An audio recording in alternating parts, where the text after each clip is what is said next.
السلام عليكم ورحمة الله وبركاته. الحمد لله رب العالمين، والصلاة والسلام على أشرف الأنبياء والمرسلين نبينا محمد وعلى آله وصحبه أجمعين وعلى من تبعهم بإحسان إلى يوم الدين. أما بعد، محترم بھائیوں، پوری دنیا اس وقت وبا کو لے کر کے پریشان ہے، اور اس کے علاوہ بہت سارے مسائل ہیں، بہت ساری پریشانیاں ہیں. یہ جو آزمائشیں ہیں، جو امتحانات ہیں اللہ کی طرف سے، یہ مخصوص حکمتوں کے تحت اللہ تبارک و تعالی زمین پر ظاہر کرتے ہیں. وہ حکمتیں بہت ہی عظیم ہیں. اللہ تبارک و تعالی کسی کو پریشانی مبتلا کرنا یا اس پر ظلم کرنا نہیں چاہتا. یہ انسان ہیں جو اپنے اعمال سے ان چیزوں کے حقدار ہو جاتے ہیں. اچھے اعمال کرتے ہیں، اچھائی کا حقدار بنتے ہیں، برے اعمال کرتے ہیں، برائی کے حقدار بنتے ہیں. یہ جو آزمائشیں اور امتحانات ہیں، ان امتحانات اور آزمائشوں میں اللہ کی بہت ساری حکمتیں ہیں. پہلی چیز ہے جو ان آزمائشوں میں، ان امتحانات میں، پریشانیوں میں ظاہر ہونے والے حکمت ہے، وہ یہ ہے کہ اس میں ایک آدمی اپنی عبودیت کو، اپنی بندگی کو ثابت کرتا ہے اگر وہ ان آزمائشوں پہ ثابت قدم ہو جاتا ہے. سورہ حج میں اللہ نے فرمایا، وَمِنَ النَّاسِ مَن يَعْبُدُ اللَّهَ عَلَى حَرْفٍ فَإِنْ أَصَابَهُ خَيْرٌ اطْمَأَنَّ بِهِ وَإِنْ أَصَابَتْهُ فِتْنَةٌ انقلب عَلَى وَجْهِهِ خَسِرَ الدُّنْيَا وَالْآخِرَةَ. کہ بعض لوگ ایسے ہیں جو کنارے پر رہ کر اللہ کی عبادت کرتے ہیں، اگر اچھائیاں ملے تو مطمئن ہوتے ہیں، اور اگر آزمائشیں مل جائیں، فتنہ مل جائے، پریشانی مل جائے تو اپنے منہ کے بل پلٹ جاتے ہیں. یہ بندوں کی صفات اللہ نے بیان کی ہیں. حقیقی اللہ کا بندہ وہ ہے جو ان مصائب میں، ان پریشانیوں میں بھی اللہ کی عبادت پر قائم رہتا ہے. پہلی چیز، آزمائشیں جو آتی ہیں، اس کی حکمت یہ ہے کہ اس میں انسان کی عبودیت کا امتحان ہوتا ہے کہ اگر اللہ کے بندے ہم اپنے آپ کو کہتے ہیں تو وہ جو ہمارا رب ہے اگر ہمیں آزمائش دیتا ہے تو ان آزمائش میں ہم اللہ تبارک و تعالیٰ کی عبادت پر قائم رہتے ہیں کہ نہیں رہتے. یہ سب سے اہم مقصد ہوتا ہے. ایک شخص کبھی قوی ہوتا ہے، کبھی کمزور ہوتا ہے، کبھی صحت مند ہوتا ہے، کبھی بیمار ہوتا ہے، کبھی امیر ہوتا ہے، کبھی فقیر ہوتا ہے، کبھی خوشحال ہوتا ہے، کبھی پریشان حال ہوتا ہے. یہ جو حالات آزمائشیں آتی ہیں، ان آزمائشوں میں ایک چیز ہے جو کبھی نہ بدلے، وہ ہے انسان اپنی عبودیت کو، اپنی پرہیزگاری کو، اپنی بندگی کو کبھی نہ بدلے. حالات بدل جائیں، موسم بدل جائے، لوگ بدل جائیں، چہرے بدل جائیں، حکومتیں بدل جائیں، لیکن ایک چیز جو ہمیشہ مومن کے اندر راسخ ہونی چاہیے وہ یہ ہے کہ وہ کبھی اپنے عقیدے کو نہ بدلے، کبھی اپنے عمل کو نہ بدلے، کبھی اپنی پرہیزگاری کو نہ بدلے. یہ سب سے اہم چیز ہے، سب سے اہم حکمت ہے. دوسری چیز، یہ جو امتحانات اور آزمائشیں ہوتی ہیں انسان کے لیے، مومن کے لیے، جو مومن اور پرہیزگار ہے، دیندار ہے، اس کے لیے یہ مصیبتیں، یہ پریشانیاں گناہوں کا کفارہ بن جاتی ہیں اگر وہ صبر کرتا ہے اس پر. سنن ترمذی میں آپ نے فرمایا، ابو ہریرہ رضی اللہ عنہ کی روایت ہے، کہا آپ نے کہ ما یزال البلاء بالمؤمن والمؤمنة في نفسه وولده وماله حتى يلقى الله وما عليه خطيئة. کہ برابر مومن مرد اور عورت پر اس کے نفس پر پریشانیاں، اس کی اولاد اور مال میں پریشانیاں آتی رہتی ہیں، یہاں تک کہ وہ جب وفات پاتا اللہ سے ملاقات کرتا ہے، ایسی حالت ہوتی ہے کہ اس پر کوئی گناہ باقی نہیں ہے. یہ آزمائشیں، یہ امتحانات ہیں. ان تکلیف کے اوقات میں آدمی اگر صبر کرتا ہے، اللہ تبارک و تعالیٰ سے ملاقات کرے گا اس حال میں کہ اس پر کوئی گناہ نہیں ہے. اور سنن ترمذی کی اور حدیث میں نبی کریم صلی اللہ علیہ وسلم نے فرمایا تھا، انس رضی اللہ عنہ کی روایت میں آپ نے کہا، اذا اراد اللہ بعبده الخیر عجل له العقوبة فی الدنیا. جب اللہ اپنے بندے سے بھلائی کا ارادہ کرتا ہے تو اس کو دنیا میں جلد عذاب دے دیتا ہے، جلد اللہ تبارک و تعالیٰ پکڑ لیتا ہے. نتیجہ کیا ہوگا کہ اس پکڑ کے بدلے میں سب سے بڑی پکڑ ہے قیامت کے، اللہ تعالیٰ اس کو معاف کر دیتا ہے. لہٰذا ان پریشانیوں کو مصیبت نہ سمجھیں۔ اگر ہم اللہ سے اجر کی امید رکھتے ہیں، اللہ سے حسن ظن رکھتے ہیں، تو یہ ہمارے گناہوں کا کفارہ ہے۔ آخرت کی پکڑ سے بچنے کا ذریعہ یہ دنیاوی آزمائش اور امتحانات ہوں گے۔ اور اسی حدیث میں آپ نے فرمایا، جب اللہ تعالیٰ کسی بندے کے ساتھ برائی کا ارادہ کرتا ہے تو اس کی گناہ کی جو مصیبتیں ہیں اللہ اس کو روک کر رکھتا ہے، یہاں تک کہ دنیا میں کوئی مصیبت نہیں ہے، لیکن جب قیامت میں ملے گا تو اس کے اوپر پوری کی پوری مصیبتیں ہوں گی، جس کی وجہ سے اسے دردناک عذاب کا شکار ہونا ہوگا۔ تو یہ دوسری اہم چیز ہے کہ روزے کی حالت میں، اس پریشان کن وبا میں ہم آزمائش میں گھرے ہوئے ہیں، لوگ گھروں میں بند ہیں، کچھ بیماری کے مسئلے کو لے کر پریشان ہیں، کچھ کمائی کے مسئلے کو لے کر پریشان ہیں، لوگ پریشان ہیں، لیکن ہم صبر کرتے ہیں اللہ کے لیے اس آزمائش میں، تو انشاءاللہ یہ ہمارے گناہوں کا کفارہ بنے گا۔ اور وہیں پر یہ جو آزمائشیں ہیں، جو امتحانات ہیں، یہ انسان کے درجے کو اللہ کے نزدیک بلند کر دیتا ہے، اس کا اجر عظیم ہو جاتا ہے، درجہ بلند ہوتا ہے۔ دیکھیے دنیا کے اندر بھی ہر انسان چاہتا ہے کہ وہ اونچے مقام پر فائز رہے، لوگ اسے احترام کی نگاہ سے دیکھیں، لوگ اس کی عزت کریں، لوگ اس کی قدر کریں، اور لوگ اس سے استفادہ کریں، لوگ اس کی اہمیت کو پہچانیں۔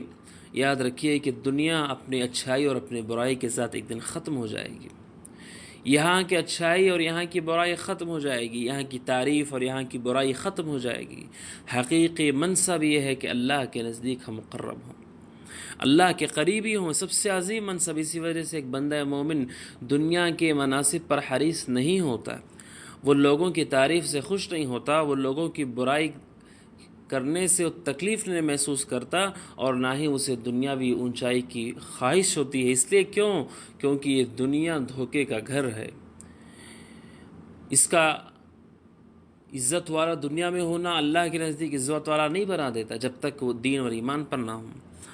یہ جو مصیبتیں آتی ہیں یہ ہمیں اللہ کا مقرب بنا دیتی ہیں۔ صحیح مسلم کی حدیث میں آپ نے فرمایا، عائشہ صدیقہ رضی اللہ عنہا کہتی ہیں، ما یصیب المؤمن من شوکہ فما فوقہ الا رفعہ اللہ بہا درجہ او حط عنہ بہا خطیئہ۔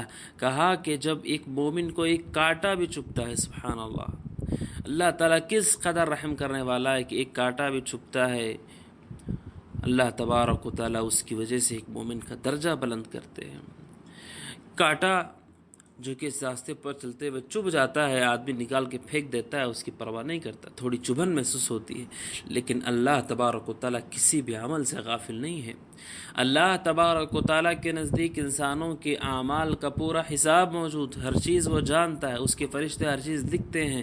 آپ نے فرمایا کانٹا بھی چبھتا ہے، اللہ تبارک و تعالیٰ اس پر اس کے درجہ کو بلند کرتا ہے یا اس کی گناہ کو معاف کرتا ہے۔ لہٰذا ان آزمائشوں پر ہمیں اللہ کے لیے صبر کرنا چاہیے۔ ان آزمائشوں کی یہ حکمت ہے کہ اس سے مومن کے درجات بلند ہوتے ہیں۔ اور یہ جو آزمائشیں ہوتی ہیں، یہ جو پریشانیاں ہوتی ہیں، ان آزمائشوں میں جو حکمت جس سے ایک بندہ مومن بہت کچھ سیکھتا ہے وہ یہ ہے کہ ان آزمائشوں میں انسان اپنے نفس کے غرور اور اپنی بلندی اور اپنی نفس پرستی کو کچل دیتا ہے، اس کا بھرم ٹوٹ جاتا ہے، اس کا غرہ ختم ہو جاتا ہے۔ جب اپنے نفس کو عاجز پاتا ہے، پریشان پاتا ہے، جو نفس انسان کو ورغلاتا اور بتاتا ہے کہ تو بہت کچھ ہے، جب آزمائشیں آتی ہیں تو یہ نفس بے بس ہو جاتا ہے، تکلیف محسوس کرتا ہے، جس سے یہ معلوم ہو جاتا ہے کہ نفس اللہ تبارک و تعالیٰ ہی ہے جو حقیقت میں قدیر ہے، انسان سارے کے سارے اس کے محتاج ہیں۔ یہ بہت عظیم حکمت ہے کہ ان آزمائشوں سے ایک آدمی کے نفس کی گندگیاں ختم ہو جاتی ہیں۔ قرآن مجید میں اللہ نے فرمایا، حنین کے دن جب دشمنوں کی طرف سے حملہ ہو گیا، لوگ پریشان ہو گئے، قرآن کہتے کیوں؟ وَيَوْمَ حُنَيْنٍ إِذْ أَعْجَبَتْكُمْ كَثْرَتُكُمْ، کہا حنین کے دن جب تمہاری کثرت نے، تمہاری گنتی اور تعداد نے تم کو خوش فہمی میں مبتلا کر دیا، اور سمجھے حنین کے موقع پر ایک شخص نے کہا لن نغلب اليوم من قلہ، کہا کہ آج کے دن ہم مغلوب نہیں ہوں گے، لیکن